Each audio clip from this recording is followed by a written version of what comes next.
Okay,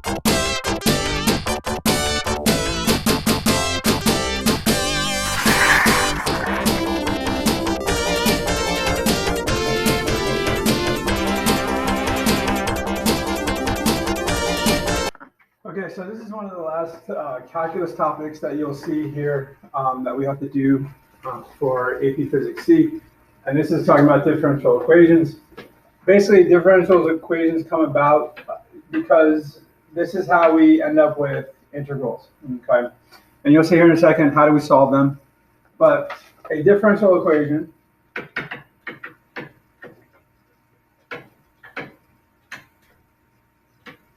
is an equation involving one or more derivatives of an unknown function. Basically, what happens is that you're going to try to figure out what that function is, but you have to be able to separate the variables, okay, to be able to integrate. So they're classified by their order, right? And one thing to note is you'll see that order, okay, does not equal exponents.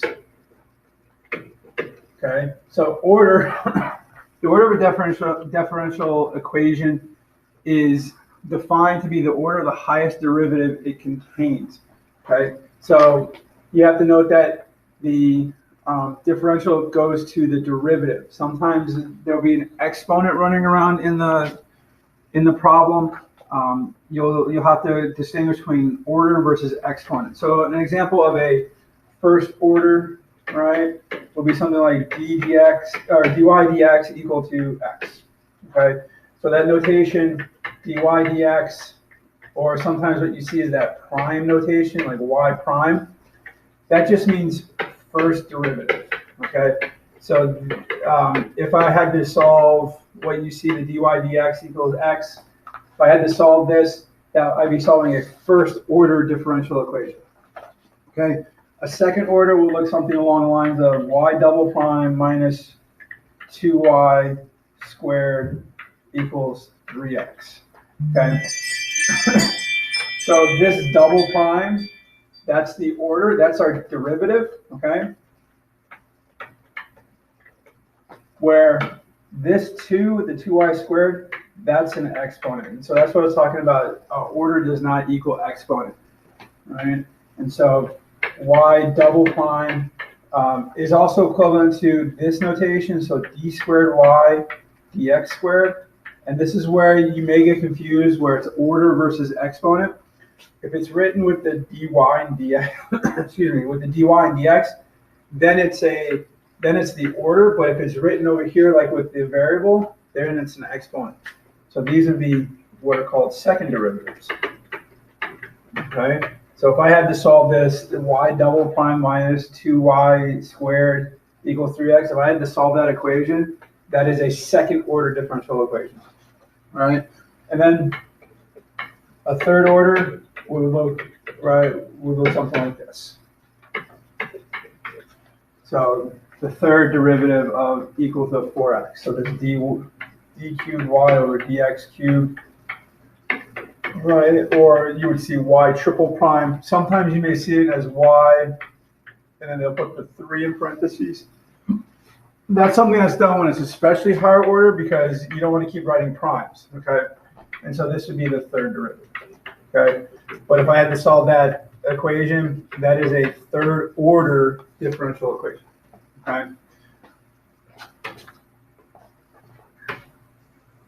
All right, so for the most part in AP Physics C, we're going to be working in the first order differential equations.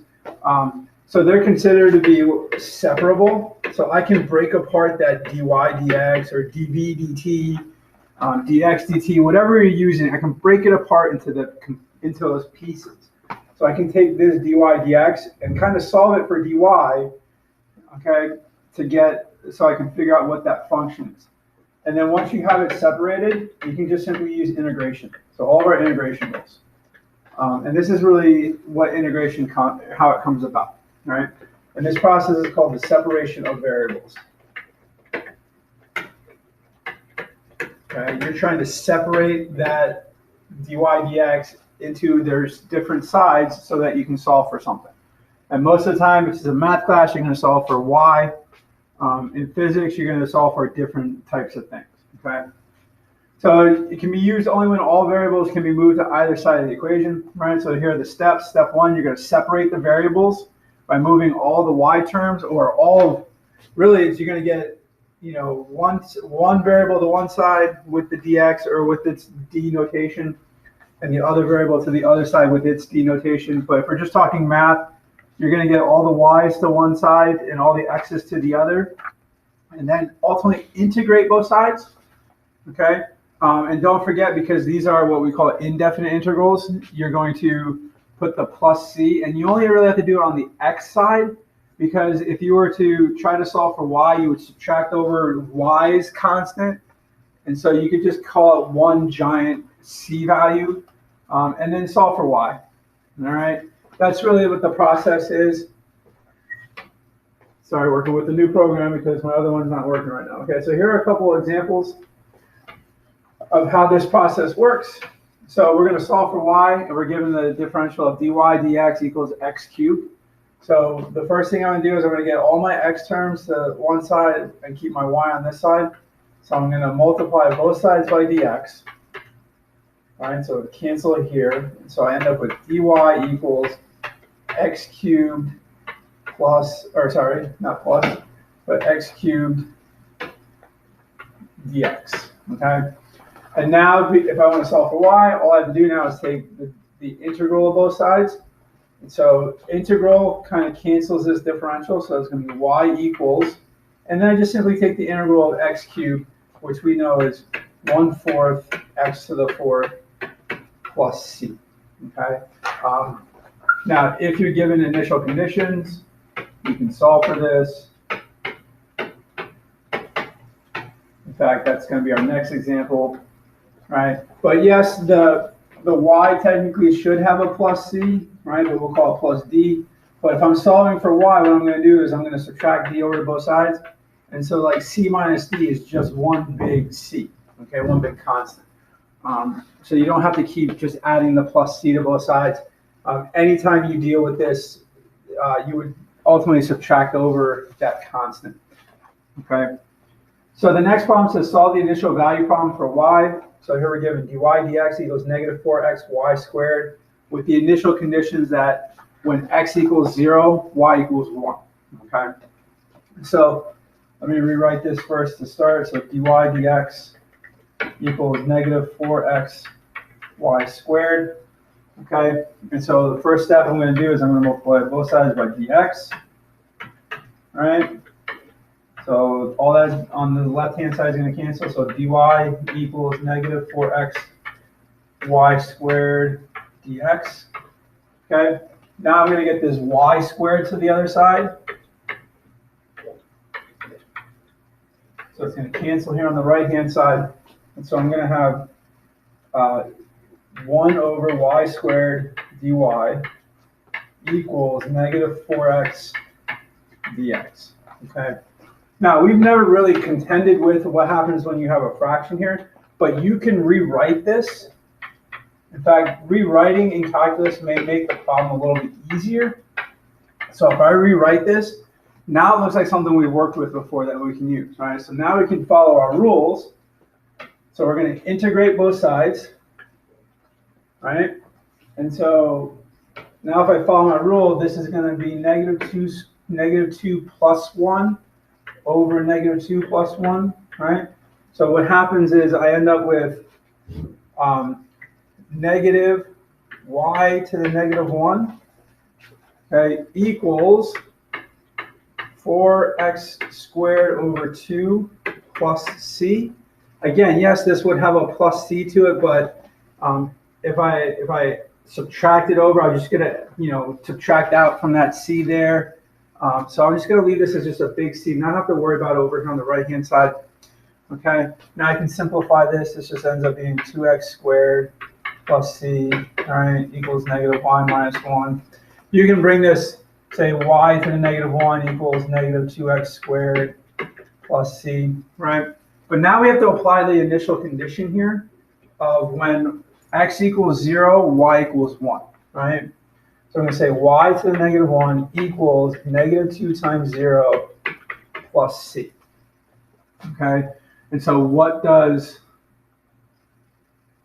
oh, you know what happened? I forgot the negative's on here. So this is actually a positive 2, right? Okay, so what happens here is I get 1 equals c. So if you want to say that 1 over y equals, because now I can rewrite this, 2x squared plus 1, but I'm not looking for what is 1 over y equals. I'm looking for what y equals. So all I have to do is kind of flip-flop these and say y equals 1 over 2x squared plus 1. So that would be the solution to dy dx equals negative 4x y squared with the conditions of when x equals 0, y equals 1. Okay? So that's just how it's used in mathematics. Let's see how physics uses this. Okay? So now this is when we get into problems with air resistance and drag force. Okay? And so this first example deals with air resistance, and the one below it actually deals with Newton's law of cooling, which actually appeared on the 2017 AP calculus test. It was a test that I was teaching for, and a lot of my students asked me about it, and I said, yeah, we did Newton's law of cooling, and that's all it is. Okay. So first example, we got a stack of coffee filters falling from rest through the air. Due to air resistance, the filters fall with an acceleration proportional to the velocity of fall, that is a equals negative kv, okay, where k is a positive constant, and then write the velocity function as a function of time for the falling filters, right? So we're given this acceleration of negative kv, okay? That's not a differential, but remember, acceleration is the derivative of velocity, okay? So that's the derivative of velocity with respect to time. So I would just say a equals negative kv, rewrite it as dv dt equals negative kv, right? And now I can go through my process of separating the variables. So I'm going to multiply both sides by t, or dt, right? Cancel, so I get dv equals negative kv dt. I'm going to divide both sides by v, because I want to get v's to one side and my t's to the other. So it's going to cancel there. So I'm going to end up with 1 over v dv equals negative k dt. Okay? So now I'm going to take the integral of both sides. Okay? And so we've never really tackled in this class this 1 over v, but the integral of 1 over v is just simply the natural log of v. Now, to make this the full function, I'm going to actually integrate this from v0 to v. Okay? I'm not going to worry about the t side, right? I'm not going to do t to, in fact, you would do from 0 to t, right? If I'm going to fully integrate this with my upper and lower bounds.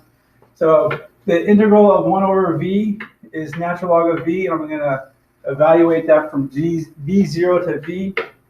And then on the other side, remember, k is just a value, is a constant. So it's going to turn into just the negative kt. And if I evaluate that from 0 to t, okay?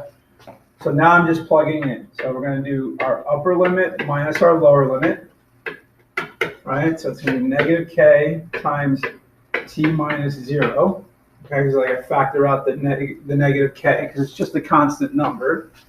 So if I do some simplifying, if you remember your log rules, this is equivalent to the division, right? So the natural log of v over v0, and this is just going to be negative kt. Okay? Now, how do I get rid of natural log? Well, I take the natural exponent.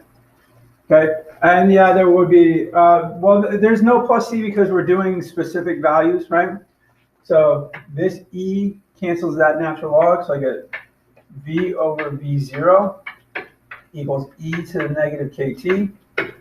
And then the last step is to multiply both sides by v0, right? Remember, it's going to be down, it's not up in the exponent. So the velocity function with respect to time is going to be the initial velocity times e to negative kt. Okay, And so that would be the velocity of these filters at any given time. Now, you would need to know some information, right? We don't know what K is specifically, right? But we would need information to determine K to write the full function, but it's not asking us, so we need more info to find, right? But it's not asking us to determine what is K. Usually that K has to do with area, right? Surface area of contact. And this is one of the questions that's in that book that I use. It's 500 AP Physics C questions to know by test day. And so let's look at, so that's using something with a topic we're going to be using here very soon, this idea of air resistance and forces, okay? So the next one is a Newton's law of cooling example, right? The rate of change in the temperature of an object is proportional to the difference between the object's temperature and the temperature of the surrounding medium as represented by the function dy dt equals k y minus t, where y is the temperature of the object, t is the temperature of the medium, and t is the time in minutes. And so we're going to write the function that represents the temperature of an object in a room whose temperature is kept at a constant 60 degrees.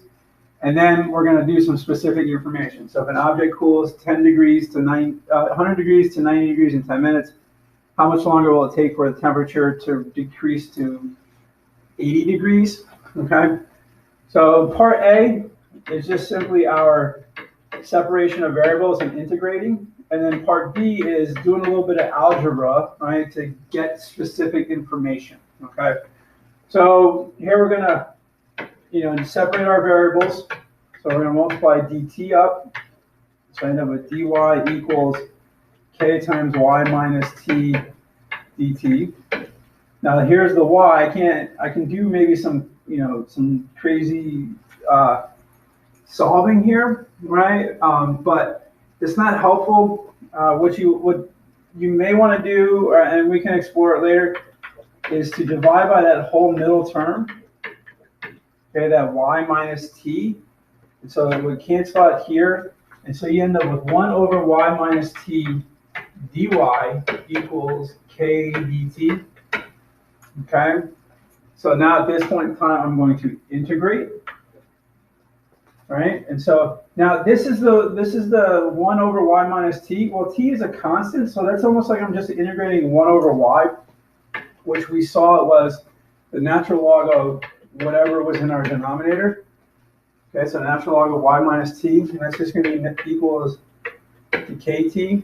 And just like we did before, we're going to say e raised to the, right? And there will be a plus c here. Okay. Again, it would be a plus c on the left-hand side, but if I subtract it over, I'm just going to make it a bigger plus c. Okay.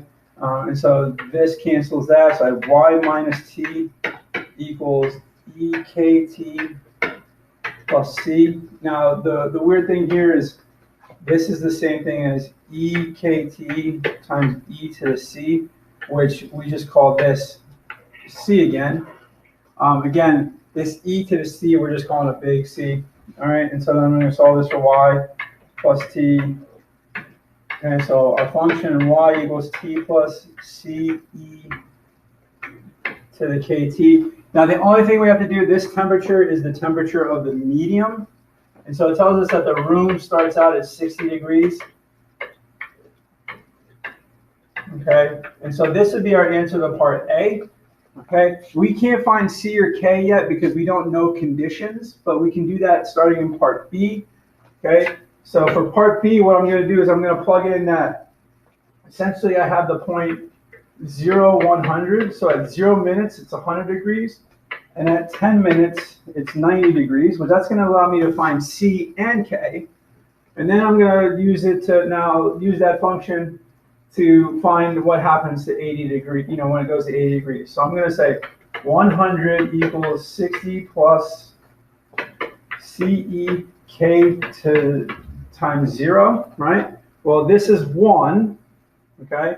So that means that 40 equals C, right? Because if I simplify this as 1, that's a 60 plus C. All I do then is subtract that over. And so right now my function sits at, let's see, y equals 60 plus 40 e to the kt. So now all I have to do is figure out what is k in this scenario. And so that's where the 1090 is going to come in. So I'm going to say 90 equals 60 plus 40 e to the 10k, or sorry, 10k, right? So I get 30 equals 40 e to the 10k by subtracting 60 over.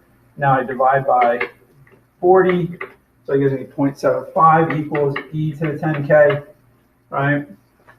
To get rid of the e, I take the natural log of both sides, and so it cancels here. So I get the natural log of 0.75 equals 10k. So k equals the natural log of 0.75 divided by 10, which is negative 0.02287, I think. 2877, sorry.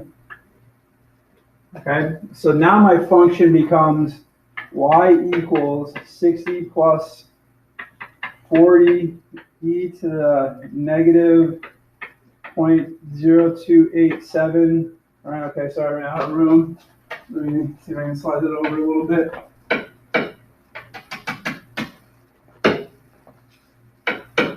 Okay, it's not letting me to change. Okay, let me. Okay, so where's that? Let's get rid of that. And so this becomes, use black, sorry, y equals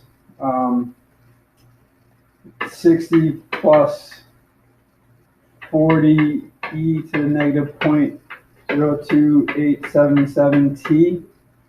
Okay, I know it's kind of weird. It's negative 0.02877 is this number right here. Seems like a strange number. Okay, now I'm going to say, okay, what about how do we get to 80 degrees? So 80 equals 60 plus 40, right? Negative point e to the negative 0.02877 t. Right, I'm going to solve this function for t, so it becomes 20 equals 40 e to the negative 0.02877 t. Right, take the natural log, or sorry, divide by 40.